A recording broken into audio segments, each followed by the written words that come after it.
হরে কৃষ্ণ। বন্ধুরা, আপনাদের সবাইকে আদর প্রণাম। আমার নাম হরিদাস, ইসকন মায়াপুরে থাকি। আপনাদের সবাইকে স্বাগত জানাচ্ছি আজকের করতাল পাঠ। একটি ভক্ত ভিডিওতে কমেন্ট করে রিকোয়েস্ট করেছে সম্পূর্ণ তুলসী আরতি কীর্তনের জন্য করতাল শিক্ষা দেন। তাহলে বন্ধু, আজকের শিক্ষা কি হবে? সম্পূর্ণ তুলসী আরতি কীর্তনে করতাল শিক্ষা আজকের ভিডিওতে পাবেন। সম্পূর্ণ আরতি কীর্তনে করতাল শিক্ষা, খুব দারুণ শিক্ষা, অতিরিক্ত সরল শিক্ষা, একদিনে শিখতে পারবেন। তাহলে ধৈর্যপূর্বক ভিডিওটি শেষ পর্যন্ত দেখুন, ভুলে যাবেন না কৃপা করে চ্যানেলটি সাবস্ক্রাইব করে দিবেন। তাহলে বন্ধু, এমনি আপনাদেরকে শিক্ষা দিচ্ছে। এখন এটা মন্দির নয়। যখন কোনো আরতি কীর্তন মন্দিরে হয়, তাহলে মানে কি, আমি গাচ্ছি, আমি যা গাইলাম পিছনে ভক্তরা গাইবে, আবার ওইটাকে আমি গাইবো, তারপরে পিছনে ভক্ত গাইবে, তারপরে আবার গাইবো, যতবার গাইবো পাবলিক গাইবে, এগুলো সময় যায়। কিন্তু আমি যদি একা একা গাই, তা এতবার তো গাইতে পারবো না, সময় চলে যাবে। তাহলে যতটুক প্রয়োজন ওই রকম ভাবে শিক্ষা দিব। তাহলে বন্ধু আসুন, যদি করতাল আছে আমার সাথে বাজান। প্রথমে আপনি কি কি বাজাবেন? প্রথম আরতি গান শুরু হলো, প্রথমে কি কি বাজাবেন আগে শিক্ষা দিচ্ছি, তারপরে আমার সাথে বাজান। আমি গান গাইতে থাকবো আর বাজাইতে থাকবো, আর আপনি দেখে দেখে বাজাবেন। কেমন? আসুন। প্রথমে আমি কি বাজাবো? চারটি শব্দ। কেমন করে? করতালটা ধরে নিন। এইটা কেমন করে হলো?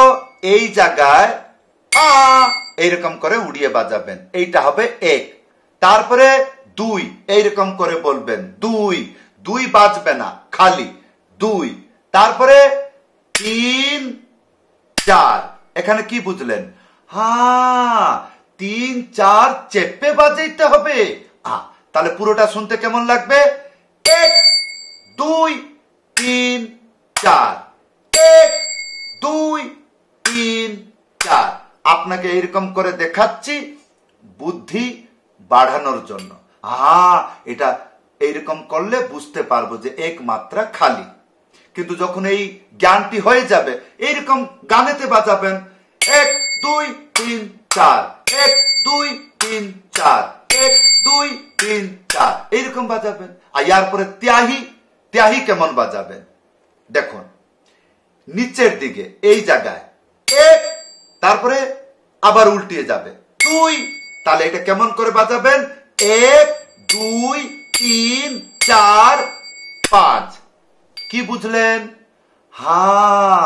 পাঁচ নম্বর চেপে বাজাইতে হবে। আরম্ভ করবেন কোথায় থেকে? নিচের দিকে। এক দুই তিন চার পাঁচ, এইরকম তিনবার বাজাবেন, লাস্টে পাঁচ বাজাবেন না। তাহলে শুনতে কেমন লাগবে? এক দুই তিন চার পাঁচ, এটা হলো একবার। এক দুই তিন চার পাঁচ, এটা হলো দুইবার। এক দুই তিন চার পাঁচ বাজবে না, খালি এক দুই তিন চার।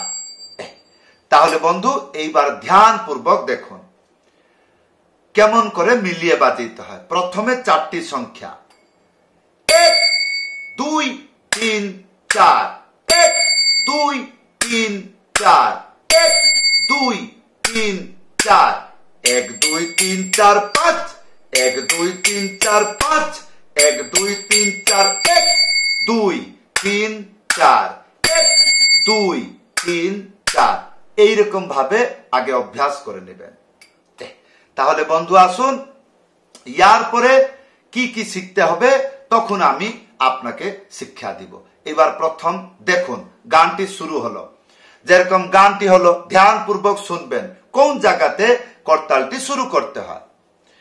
নমো নমো তুলসী কৃষ্ণ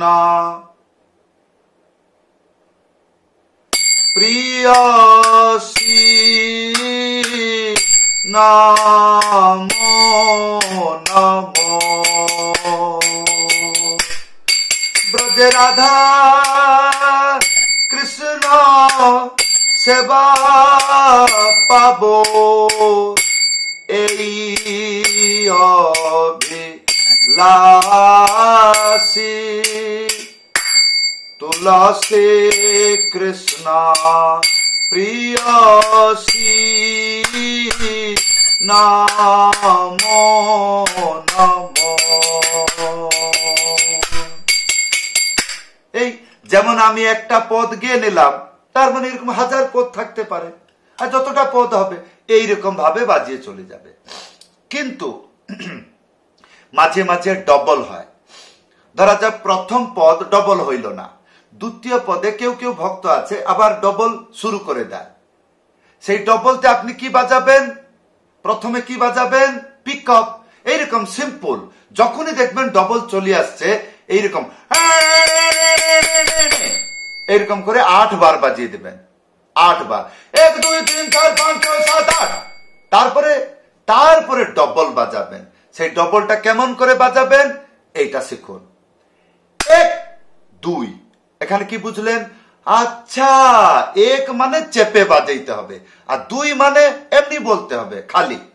তাহলে 1 2, তারপরে কি করবেন? 3 4। এখানে কি বুঝলেন?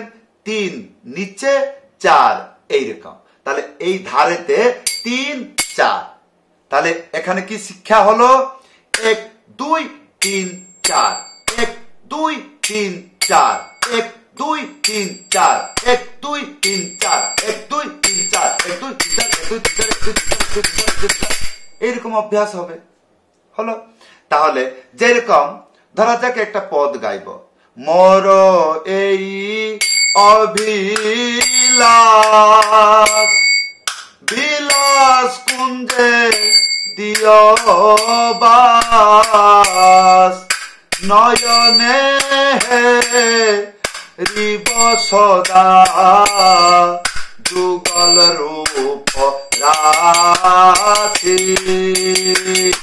কেউ কেউ আছে কি ফিরে আসে ডবল, তুলসী কৃষ্ণ প্রিয়সী, নমো নমো, এরকম করে বাজাবেন। আর যখন বুঝতে পারবেন যে ডবলটা শেষ হলো, শেষের দিকে ত্যাহি দিবেন। কেমন শুনতে লাগবে? তুলসী কৃষ্ণ প্রিয়সী, নমো নমো। যে তারপরে এসে আরেকটা পদ গাইবে। এইরকম করতাল বাজাইতে গেলে অনেক কিছু ধ্যান রাখতে হয়। কি ধ্যান রাখবেন? যারা গান গায় আপনাকে জানতে হবে প্রত্যেকটি লাইন যখন কেউ গায় সেটা কতবার গায়। যেরকম আমি গাইলাম কিবা জয় জয় গৌরা চাঁদ, এইরকম গাইলাম, আমি যেমন ভাবে গাইলাম পিছনে ভক্ত ওই রকম গাইবে।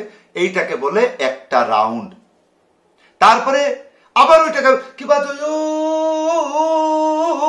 এরকম করে টান দিলাম, তার আমি যেরকম গাইলাম ভক্তরা ওই রকম গাইবে। তো এইটাকে বলে একটা জিনিসকে 2টা রাউন্ড। আর যদি 3 বার 4 বার 5 বার একটা জিনিসকে গায় তাহলে তাকে বিরক্ত লাগে, এইরকম শুনতে ভালো লাগে না।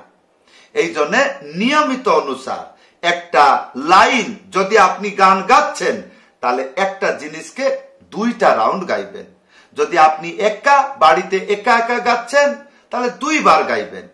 আর যদি কেউ পিছনে গাচ্ছে তাহলে 2 রাউন্ড গাইবেন। মানে আমি গাইলাম তুমি, তারপরে আমি ওইটাই গাচ্ছি, তারপরে তুমি, এইরকম 2টো রাউন্ড শেষ হলে তারপরে কি হয়? তারপরে আবার সে মুখড়া নালে অন্তরাতে বা অন্য লাইনতে চলে যায়। যখন অন্য লাইনতে যাবে আপনি তখন ত্যাহি দিয়ে চলে যাবেন। এইরকম সেই রকম ডবলে যদি কেউ গায়, কেউ কেউ আছে একটা রাউন্ডে শেষ করে দেয়, কেউ কেউ আছে 2টো রাউন্ডে শেষ করে, তাদের উপরে নির্ভর করে। কিন্তু আপনাকে তাকাইতে হবে যে গান গাচ্ছে তার পরিস্থিতি কি, কেননা সে করতাল বাজাচ্ছে, তার শরীরে দেখলে বোঝা যায় না ইয়ে আর একটা রাউন্ড গাইবে না, তখন কি হবে, ডবল বাজাইতে গিয়ে টাকচিকা টাকচিকা টাকচিকা টাকচিকা এই টা টা এই, তখন শুরু হলো। খালি কি তুলসী আরতি না, ব্রহ্মাণ্ডে গৌড়ীয় ধারাতে যতগুলো কীর্তন আছে প্রকৃত পক্ষে যারা গান গায় নিয়মিত অনুসারে একটা জিনিসকে দুটো রাউন্ড করে গায়। হ্যাঁ, যদি অন্তরা গাচ্ছে প্রত্যেক লাইনকে দুইটা রাউন্ড করে গায়। যেমন আমি ভোগারতি গাইলাম, ভজ ভকত বৎসল শ্রী গৌর হরি, আমি যেমন গাইলাম পিছনে ভক্ত তেমন গাইবে, এটা এক রাউন্ড হলো। আবার এইটাকে আমাকে গাইতে হবে ভজ ভ সেরকম, তারপরে সে গাইলো, তারপরে এইটা দুটো রাউন্ড হয়ে যাওয়ার পরে তখন আর একটি পদে চলে যাব, শ্রী গৌর হরি সহি গোষ্ঠ, যেমন গাইলাম সেমন ভক্ত গাইবে। কেউ কেউ আছে মাঝে মাঝে দুটো রাউন্ড গায়, আর কেউ কেউ আছে যারা অধৈর্য, মানে বিলকুল ধৈর্য নাই এইরকম কথা, তারা একটা রাউন্ড করে গায়।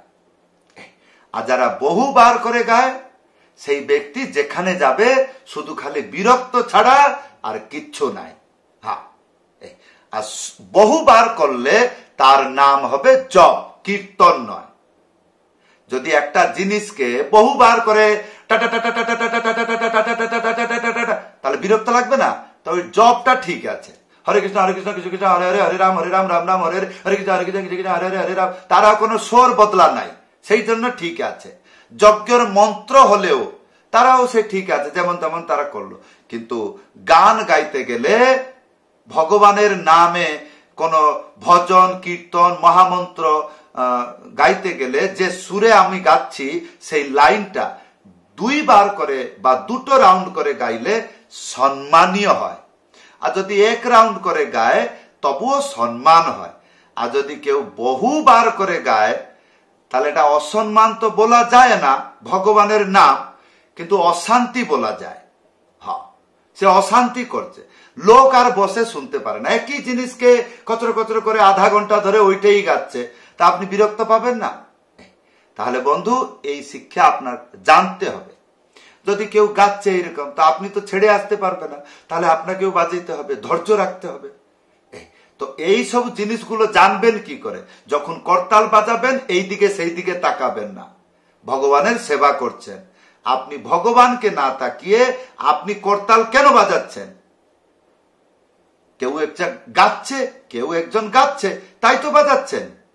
তাহলে যে গাচ্ছে সেই হলো আপনার মালিক, মালিক হলো আপনি, তার হলেন দাস। তা আপনার কর্তব্য কি? তার মুখটাকে তাকাবে। কেন? গান তো ওইখান থেকে বেরোচ্ছে, মুখ থেকে তাকিয়ে বাজাইতে হবে, তাহলে আপনার ভুল হবে না। আর যদি মনে করছেন আমার বাজনা ঠিক হচ্ছে না, অন্যকে দেখবেন তারা কেমন বাজাচ্ছে, মাঝে মাঝে দেখবেন, আর কানটা থাকবে যে গান গাচ্ছে। এইরকম ভাবে যার মনোবৃত্তি থাকে, করতাল কেন, সংসারে সবকিছু শিক্ষা অতি সরল ভাবে গ্রহণ করতে পারে। তাহলে বন্ধু এই ছিল আজকের শিক্ষা। কেমন লাগলো ভিডিওতে কমেন্ট করে জানাবেন। যদি আপনি ইচ্ছা করছেন আমার কাছে করতাল পাঠ, হারমোনিয়াম পাঠ, মৃদঙ্গ পাঠ শিখবেন, তাহলে বাড়িতে বসে শিখতে পারবেন। অনলাইন ক্লাসে যুক্ত হন, হোয়াটসঅ্যাপ নম্বর দেওয়া আছে, লিখে জানাবেন, নিশ্চয় আমি রিপ্লাই দিব আপনি কি করে অনলাইন ক্লাসে যুক্ত হবেন। সবাইকে ধন্যবাদ, সবাইকে প্রণাম। হরে কৃষ্ণ।